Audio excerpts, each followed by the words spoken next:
My name is Jayme Burrows. I'm an editorial and commercial photographer living in LA. I've been a professional photographer for, oh my lord, 17 years now. Makes me feel old.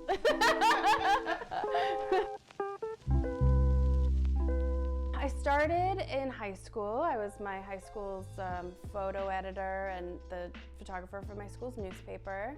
I took photography in high school, darkroom and all that. So I was studying law. I was planning on being a lawyer, and then I interned for the ACLU in Seattle in the daytime, and then I worked for a nonprofit arts organization at night. And I saw that the artist people were just so much more happy, and I realized I could do my social justice work on my own. I didn't actually have to be a lawyer to do that. And so then I went back to school. I finished my degree and I switched to art history, and I started in photojournalism. Did that for a few years, and I realized that's a good way to be poor the rest of your life. Sorry, photojournalists. And so then I started to do more commercial work. I shoot a variety of genres, everything from interiors to mainly commercial lifestyle these days, but it runs the gambit. I love the variety. I could be just a food photographer, just an interiors photographer, but I love mixing it up and having every day be different. And I also love that photography just gets you in the door to places that you would never be allowed in normally, or never go in normally. You know, just in crazy places that I would probably never find myself, and that's all because of photography. I love the flexibility of it all. You know, you can work really hard for a couple months and then take a month off.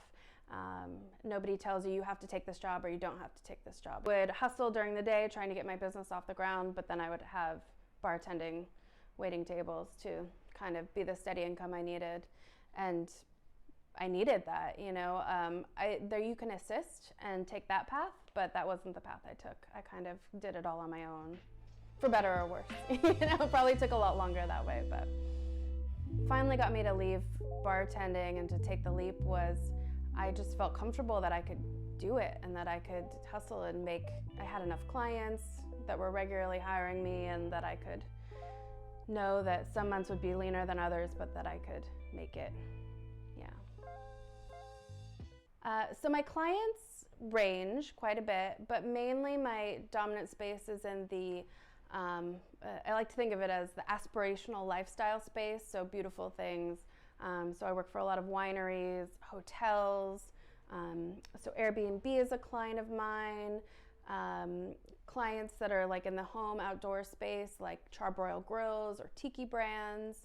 I do a lot of work in the food space, so Chili's, El Pollo Loco, Panera, stuff like that. So in the fun world of like enjoyment. The other photographers in LA is actually awesome. I lived in a smaller community when I was starting out, and that was much tougher.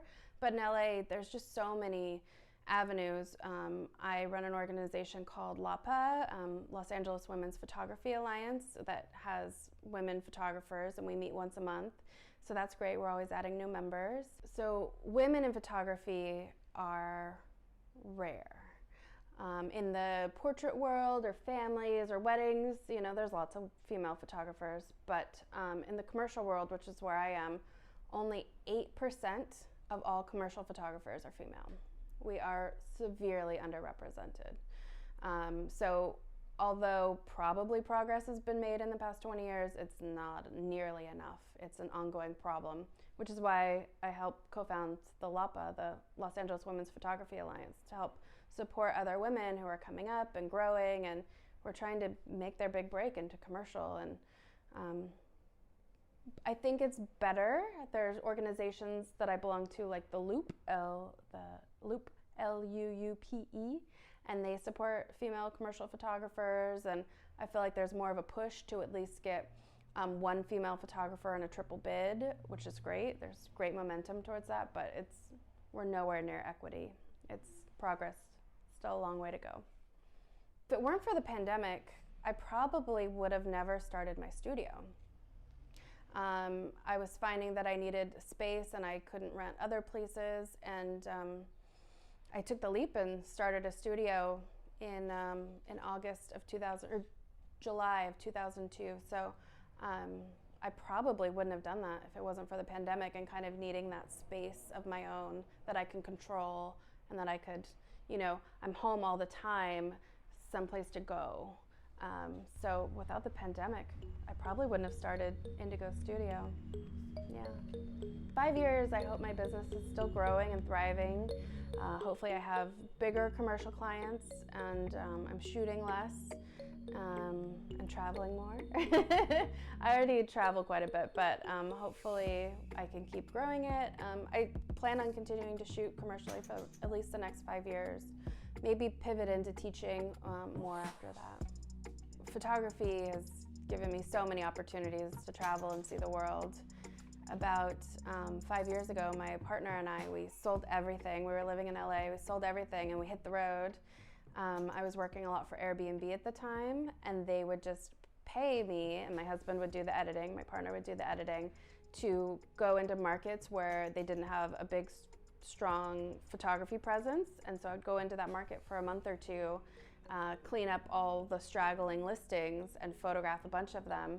We went to New Zealand for 2 months, Australia for 3 months,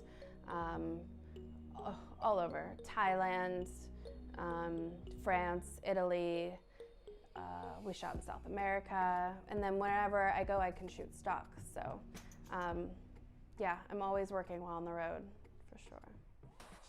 I was young. I thought I was going to be a senator or something, something very prestigious and business-like and very professional.